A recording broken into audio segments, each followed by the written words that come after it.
The Brothers Grimm Fairy Tales. Our Lady's Child.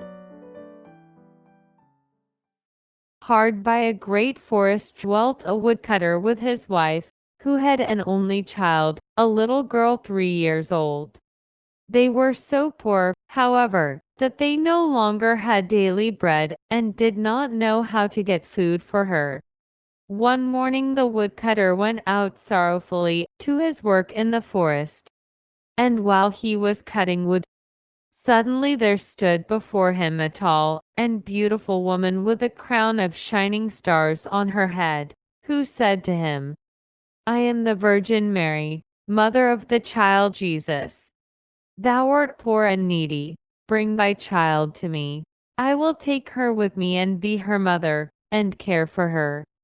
The woodcutter obeyed, brought his child, and gave her to the Virgin Mary, who took her up to heaven with her.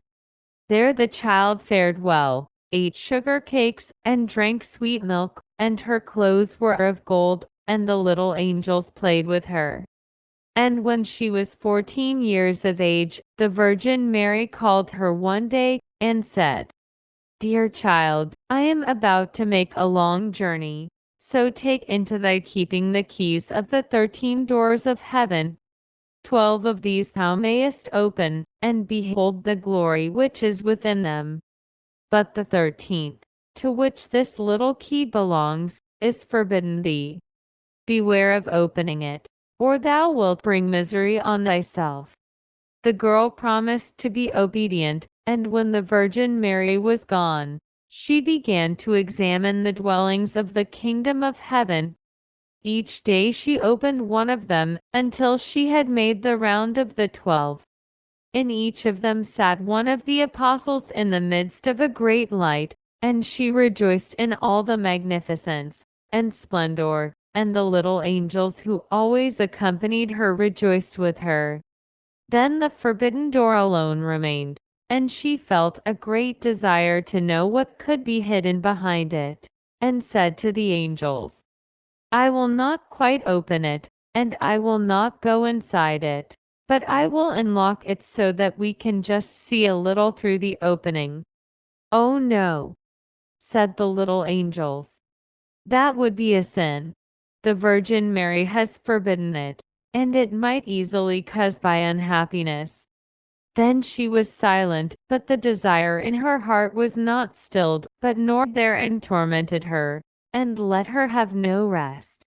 And once when the angels had all gone out, she thought, "Now I am quite alone, and I could peep in.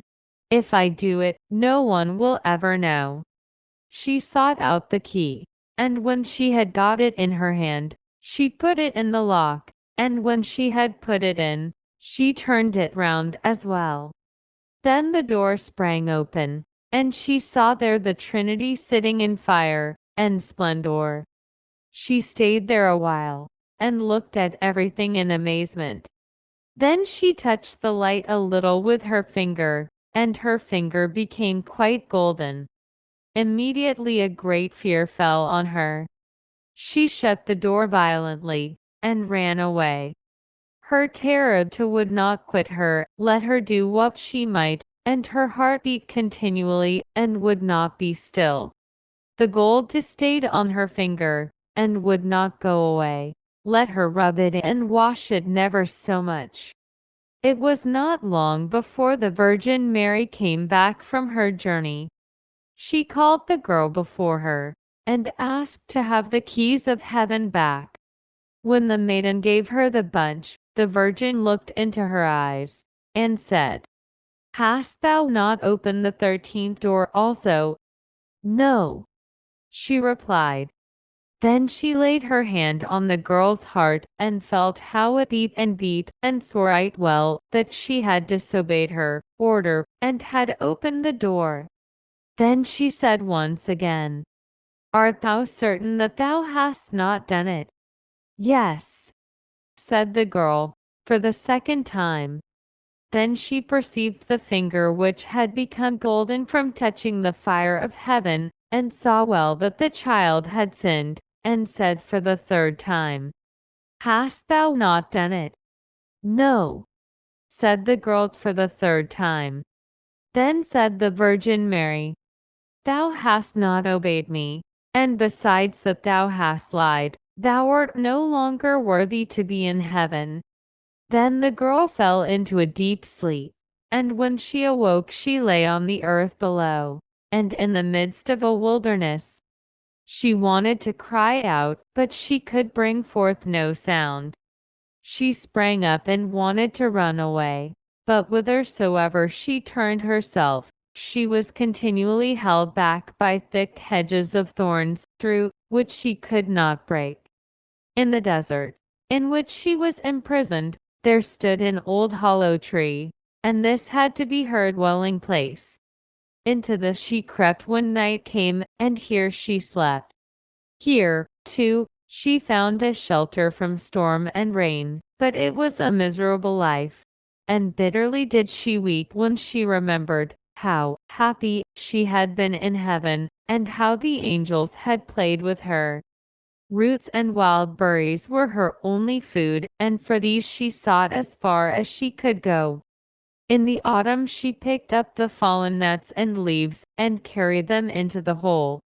The nuts were her food in winter, and when snow and ice came, she crept amongst the leaves like a poor little animal, that she might not freeze. Before long her clothes were all torn, and one bit of them after another fell off her.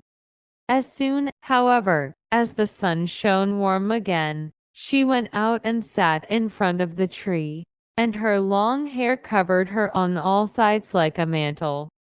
Thus she sat year after year, and felt the pain and the misery of the world. One day, when the trees were once more clothed in fresh green, the king of the country was hunting in the forest, and followed a roe, and as it had fled into the thicket which shut in this part of the forest, he got off his horse, tore the bushes asunder, and cut himself a path with his sword. When he had at last forced his way through, he saw a wonderfully beautiful maiden sitting under the tree, and she sat there, and was entirely covered with her golden hair down to her very feet.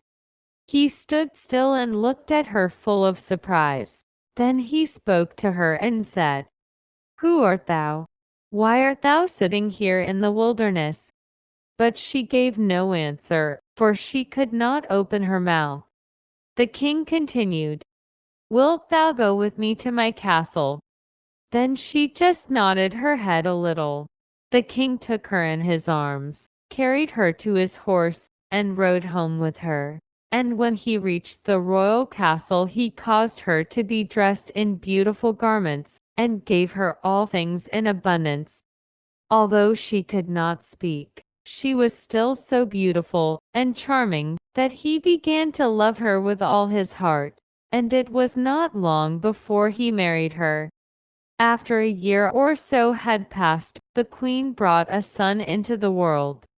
Thereupon the Virgin Mary appeared to her in the night, when she lay in her bed alone, and said, "If thou wilt tell the truth, and confess that thou didst unlock the forbidden door, I will open thy mouth, and give thee back thy speech. But if thou perseverest in thy sin, and deniest obstinately, I will take thy newborn child away with me."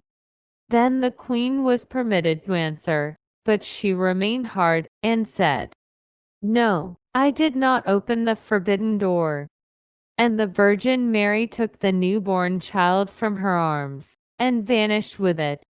Next morning, when the child was not to be found, it was whispered among the people that the queen was a man-eater, and had killed her own child. She heard all this, and could say nothing to the contrary, but the king would not believe it, for he loved her so much. When a year had gone by, the queen again bore a son, and in the night the Virgin Mary again came to her, and said, "If thou wilt confess that thou openedst the forbidden door, I will give thee thy child back, and untie thy tongue.